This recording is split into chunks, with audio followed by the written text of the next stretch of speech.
Sobat Kamera, kali ini kita akan ajak jalan-jalan ke banyak tempat loh, yaitu Budapest, Hungaria, Copenhagen, Denmark, dan Korea Selatan. Penasaran? Langsung kita eksplorasi yuk!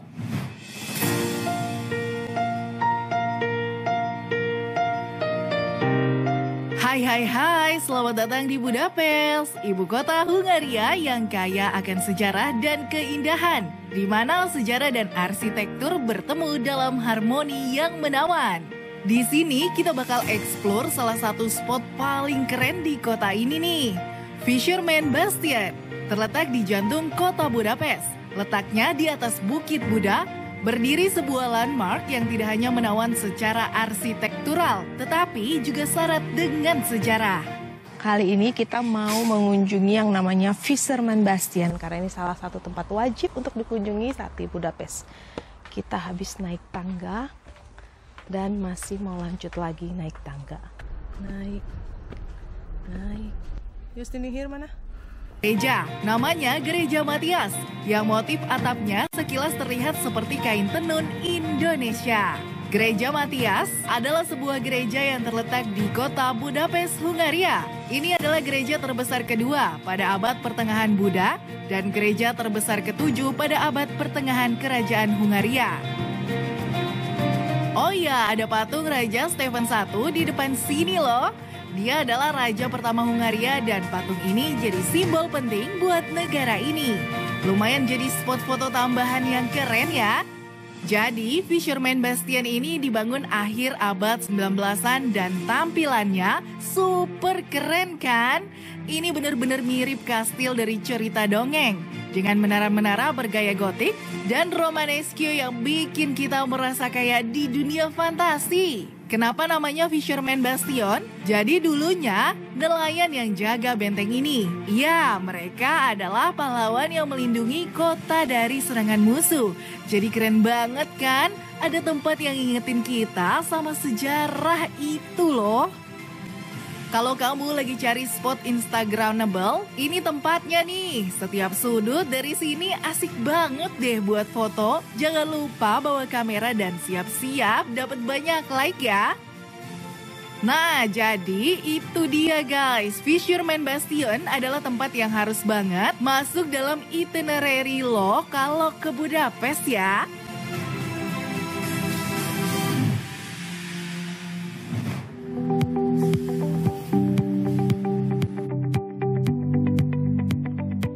Halo Sobat Kamera, kali ini kita masih di Budapest, Hungaria.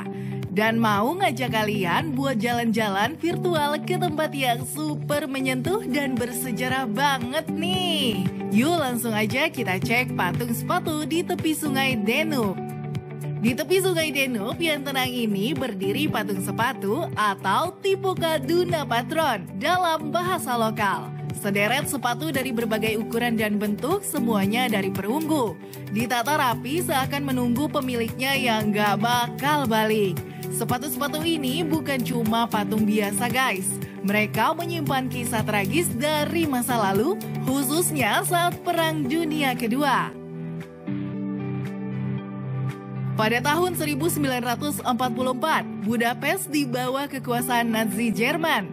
Di malam-malam yang kelam itu, banyak korban kebanyakan dari komunitas. Yahudi Hungaria dipaksa melepas sepatu sebelum ditembak di tepi sungai. Mereka jatuh ke dalam sungai, dan sepatu-sepatu ini jadi saksi bisu penderitaan mereka. Kebayang gak sih betapa pilunya? Patung ini dibikin sama seniman Power Jula dan perancang grafis Jan Toygay. Diresmikan tahun 2005, tujuannya jelas supaya kita nggak pernah lupa sama sejarah kelam ini. Orang-orang sering datang buat berdoa, menyalakan lilin, dan menaruh bunga. Patung sepatu ini ngingetin kita buat selalu menjaga sejarah dan menghormati mereka yang pernah mengalami penderitaan. Dari sini, kalian juga bisa lihat gedung parlemen Hungaria yang super megah. Bangunan ini jadi simbol kekuatan dan keindahan Budapest. Dengan gaya arsitektur neogotik yang bikin mata nggak bisa berkedip. Di depan gedung parlemen ada juga patung kuda Arpad yang bagus banget nih. Ini adalah pemimpin legendaris Hongaria yang dianggap sebagai pendiri bangsa Hongaria. Patung ini benar-benar nunjukin kekuatan dan sejarah bangsa ini loh.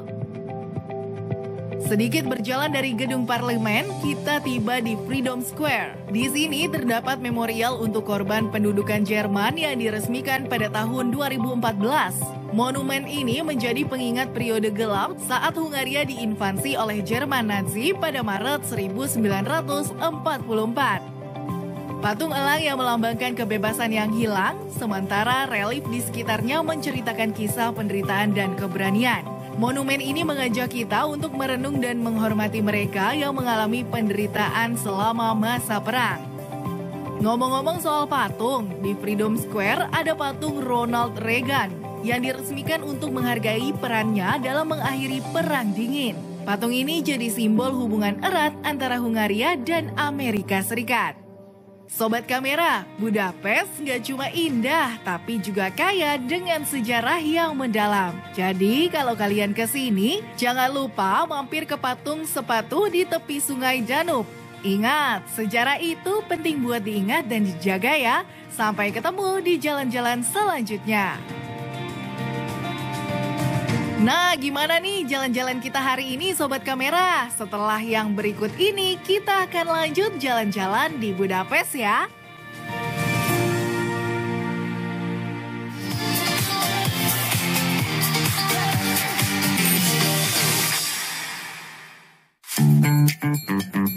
Masih di Budapest nih Sobat Kamera, kita keliling lagi ya.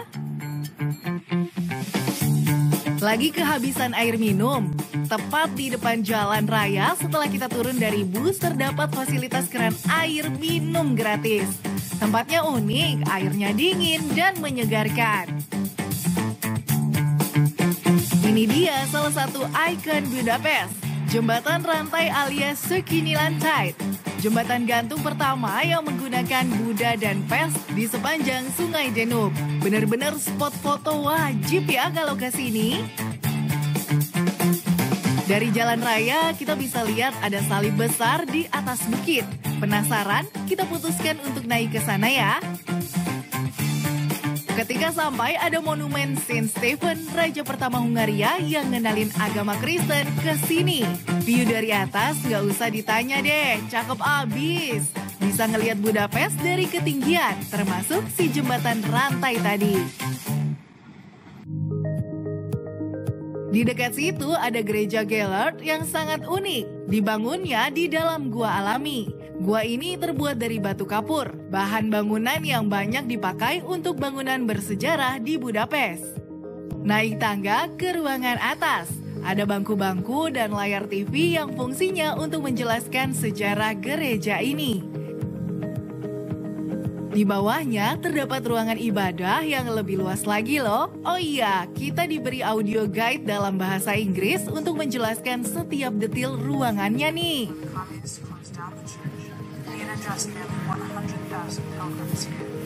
Di ruangan utama ada deretan bangku kayu buat jemaat. Banyak patung-patung tokoh religius seperti Santo dan Santa yang bikin suasana makin khusyuk. Di dinding goa ada juga bendera Hungaria, simbol kebanggaan mereka. Turun dari Gerard Hill, kita lihat kendaraan dan tram yang lalu lalang di jalanan. Kalau matahari sudah terbenam, lampu-lampu kota mulai menyala, bikin suasana makin romantis. Jalan ini menjadi tempat populer untuk berjalan-jalan santai dengan pertokoan di kiri dan kanannya.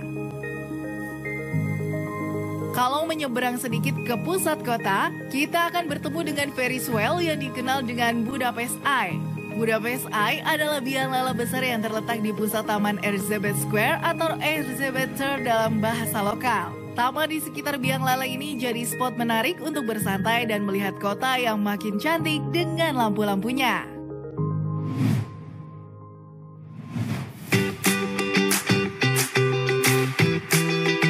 Hai Sobat Kamera, setelah ke Budapest, kita akan ajak jalan-jalan ke kota lain di Eropa yang gak kalah cantiknya. Selamat datang di Copenhagen, kota yang gak cuma cantik, tapi juga dikenal sebagai kota paling ramah sepeda di dunia. Copenhagen sudah lama banget ngejalanin program ramah sepeda loh, sejak tahun 1900.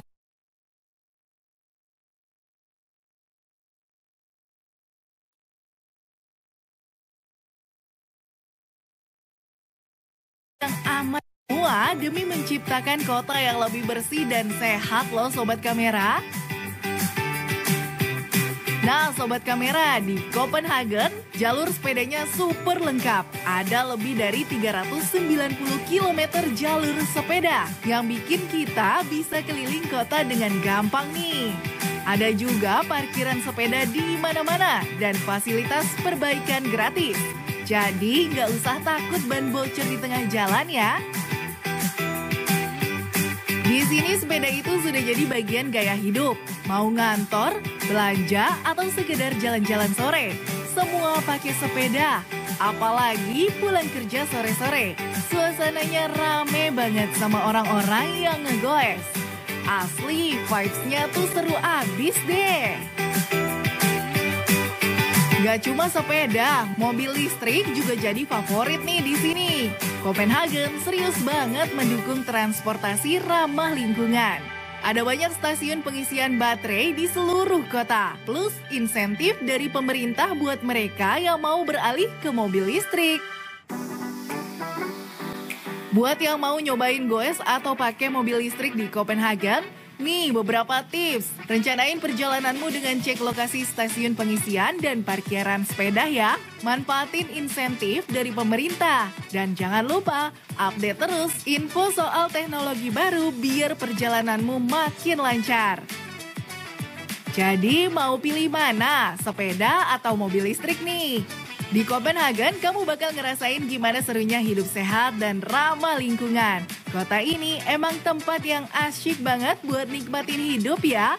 So, siap-siap buat pengalaman baru di kota ramah sepeda ini ya. Kalau masih belum puas lihat-lihat di Copenhagen, kita lanjut yuk. Kamu akan kita ajak lihat kincir angin. Jangan kemana-mana ya Sobat Kamera.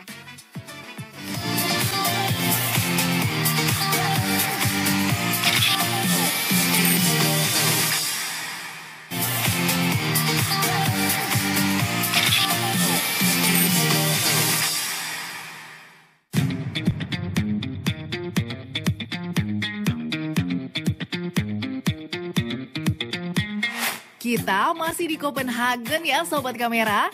Sekarang kita akan menuju Gereja Kastele. Melewati Taman Churchill Parken dan Danau Kastele. Nah, sudah terlihat bangunan Gereja Kastelenya ya.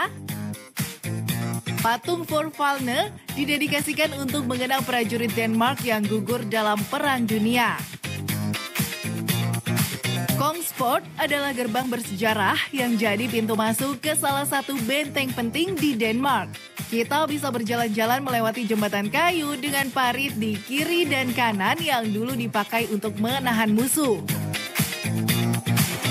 Meskipun sekarang Kastele tak lagi jadi benteng pertahanan aktif, masih ada petugas yang berjaga untuk memastikan keamanan dan kenyamanan pengunjung. Kastele dulunya merupakan markas militer dengan barak-barak yang digunakan untuk tempat tinggal prajurit. Kini, sebagian besar barak sudah tidak lagi digunakan secara militer, meski beberapa masih dipakai oleh Kementerian Pertahanan Denmark. Di tengah area benteng, terdapat tiang bendera Dannebrog yang ikonik, menjadi simbol nasional Denmark dan dikenal sebagai salah satu bendera tertua di dunia. Salah satu daya tarik dari Kastele adalah kincir angin yang dibangun pada tahun 1847 untuk menggiling gandum, sebagai bagian dari upaya swasembada di masa perang. Kincir ini dengan baling-baling kayu yang besar menambah nuansa pedesaan di tengah benteng militer. Rumput hijau yang terawat baik di sekitar kincir menciptakan suasana tenang, kontras dengan sejarah militer Kastele yang kini berubah menjadi tempat rekreasi publik. Episode kali ini kita ngajak jalan-jalan nggak tanggung-tanggung loh. Budapest udah, Copenhagen juga udah. Sekarang saatnya kita balik ke Asia. Tepatnya ke daerah perbatasan antara Korea Selatan dan Korea Utara nih. Seperti apa ya? Langsung yuk kita meluncur ke sana. Hey Sobat Kamera, selamat datang di DMZ alias Zona Demilitarisasi Korea. Tempat yang satu ini bukan cuma sekedar perbatasan, tapi juga penuh dengan cerita, kenangan, dan harapan yang nggak pernah pudar. Yuk kita lihat apa saja yang menarik di sini ya. Lihat deh kereta tua yang berkarat ini. Dulu dia mondar-mandir antara Korea Utara dan juga Selatan. Sekarang malah jadi saksi bisu di stasiun Imjingang, stasiun terakhir sebelum perbatasan. Bekas-bekas peluru di badan kereta ini bikin kita sadar betapa kerasnya perang Korea dulu ya. Sekarang kereta ini jadi simbol harapan bahwa suatu hari nanti Korea bisa bersatu lagi. Di sepanjang rel yang sudah tidak terpakai ini, ada dua patung wanita duduk di bangku. Patung ini simbol harapan yang tetap hidup. Diresmikan tahun 2004 untuk mengingat bahwa meski perbatasan memisahkan, harapan untuk bersatu selalu ada. Jembatan Kebebasan, namanya keren kan?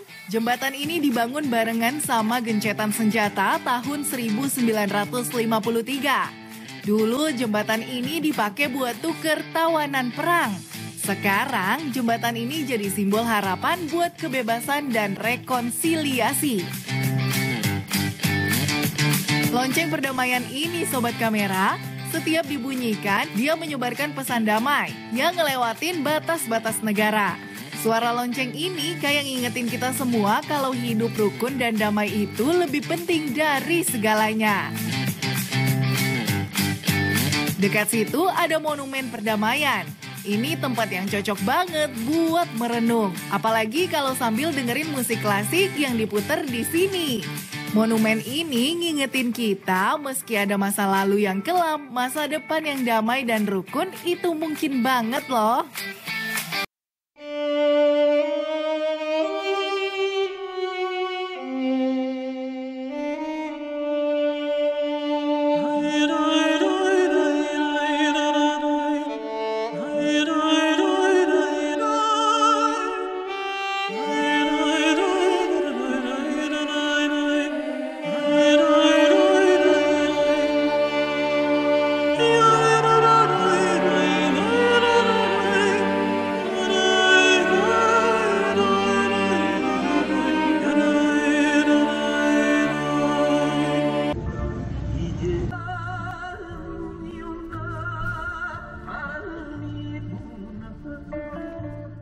Ini dia terowongan terlarang yang ditemukan di tahun 1978.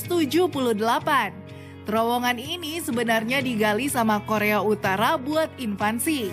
Walau DMZ ini ada di tengah perpecahan, kehidupan di sekitar sini tetap jalan terus loh. Desa-desa yang ada di sekitar sini penuh dengan kehidupan dan warna. Orang-orang di sini tetap semangat dan optimis bahwa masa depan bisa lebih baik. Dari observatorium ini, kita bisa ngintip Korea Utara loh. Teleskop di sini memungkinkan kita buat lihat bendera Korea Utara yang berkibar tinggi. Ini jadi momen buat kita merenung dan berharap. Semoga suatu hari nanti nggak ada lagi perbatasan yang memisahkan kita ya. Meskipun DMZ dikenal sebagai zona pemisah, disinilah juga harapan dan usaha buat perdamaian terus hidup.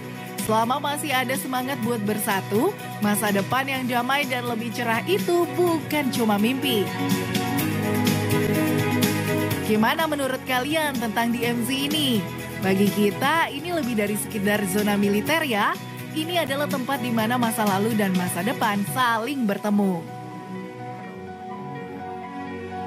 Selesai sudah jalan-jalan kita hari ini. Jangan lupa tungguin kita minggu depan di jam yang sama ya Sobat Kamera. Sampai ketemu di jalan-jalan berikutnya.